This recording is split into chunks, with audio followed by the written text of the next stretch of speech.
Welcome. In this video, I'm going to be taking a look at this MAGHO Smart Keyless Entry Door Lock. So this was provided to me by the distributor, but they're not compensating me for this video and they're not reviewing it before I post it. If you find this video helpful and you want to purchase one of these, I'll put a link to it in the description on Amazon. And if you use that link, it helps me out a little bit and doesn't cost you anything extra. So there are 5 different ways to operate this lock. You can use a door card, key, fingerprint, app, or password. So let me get this open.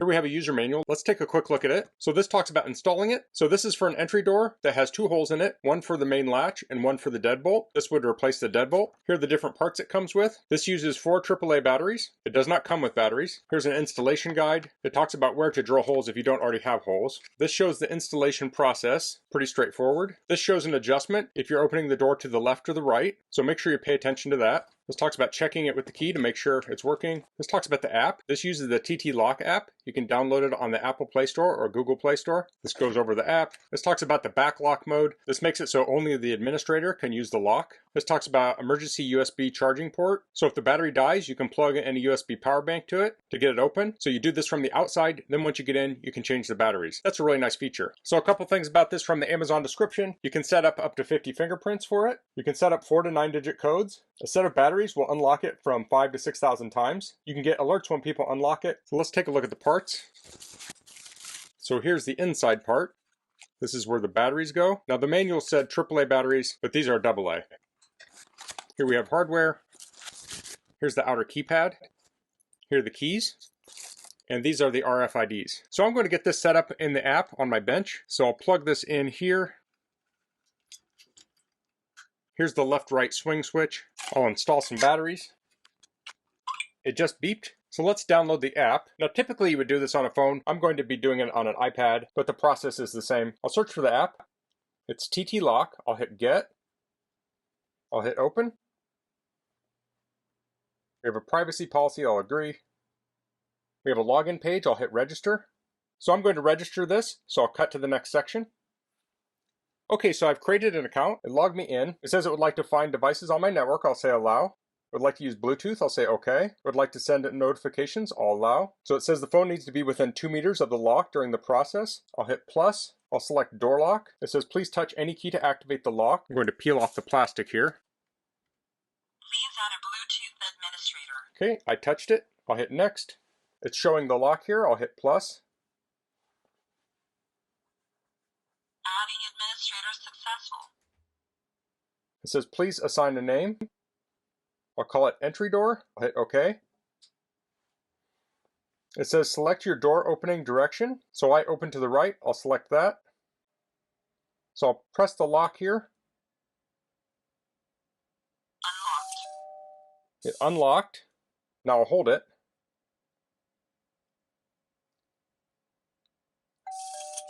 And it locked. So we have a number of different things here. We have e-keys. Let's hit send e-key. So here we can enter in an email address or phone number and send a key to someone to open the door. And there's different options. It says timed, permanent, one time, or recurring. Then we have passcodes.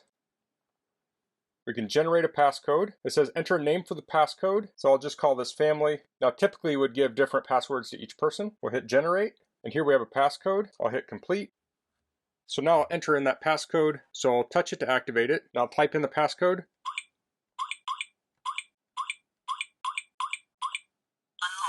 And there we were able to unlock it.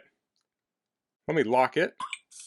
So I'll touch it till it activates and then you just hit lock. Let's go to cards. Let's add a card. Name. I'll just say kid. Next.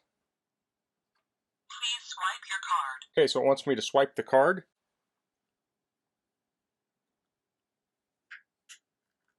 Input successful.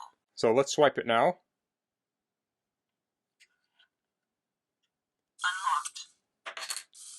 Let's try that again. Unlocked. Okay, that works. Locked. We have fingerprints. Add fingerprint. I'll enter a name. Say me. Next. It says you will be required to place your finger to the sensor several times. Please follow the prompts. I'll hit start. Please press your finger on the sensor. Okay. Please press again. Please press again. Please press again. Input successful. Let's try and unlock it with that. Unlocked. Very nice.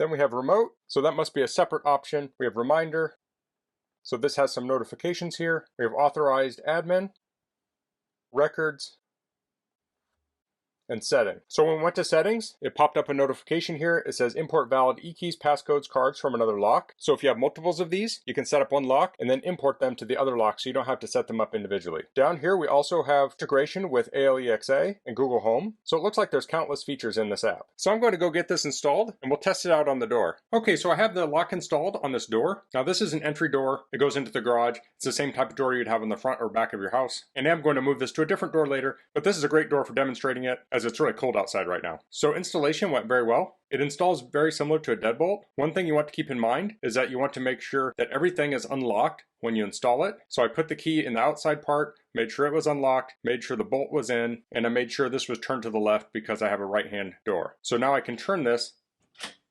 to lock or unlock the door. Now if we come outside, we can lock the door. So I want to touch to activate it, and then I'll hit lock. Now the door is locked. Now we can use a number of techniques to unlock it. So first I'll use the key. So I'll open this up like so. That will reveal the cylinder. I'll stick the key in. I'll turn to the right, turn it up, pull it out, and close it. Now we can open the door. So let's try the other techniques. I'll try the passcode. So I'll tap it. I'll lock it. Locked. I'll touch it, type in the code. Unlocked. And here we've unlocked. Let's type an incorrect password and see what happens. Locked. Operation failed. So it says operation failed. So let's try the fingerprint next. Operation failed. So that failed. That was not the correct fingerprint that I programmed. Unlocked. That one was the correct one. Let's try the app again.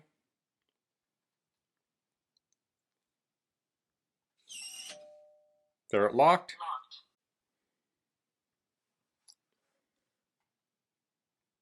Unlocked. And there we locked and unlocked using the app. Next we have RFID, so we'll activate it. Unlocked.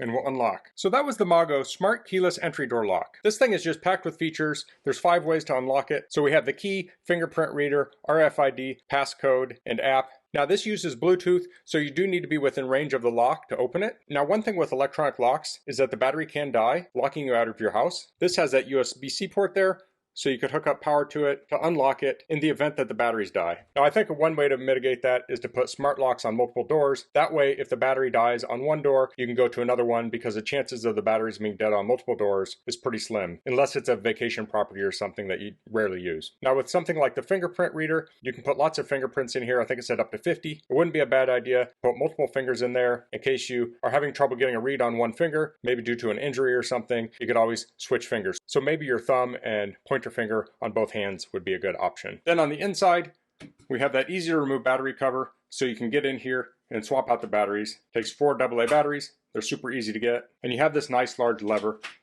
for locking it. Oh, and I forgot to mention, when I put this in, I just left the deadbolt part in the jamb because this works like a standard deadbolt. So that's all I'm going to cover in this video. If you have any questions, please leave them in the comments. If you like this video, please click like. If you haven't subscribed to my channel, I'd appreciate it if you could do that. And thanks for watching. Until next time, goodbye.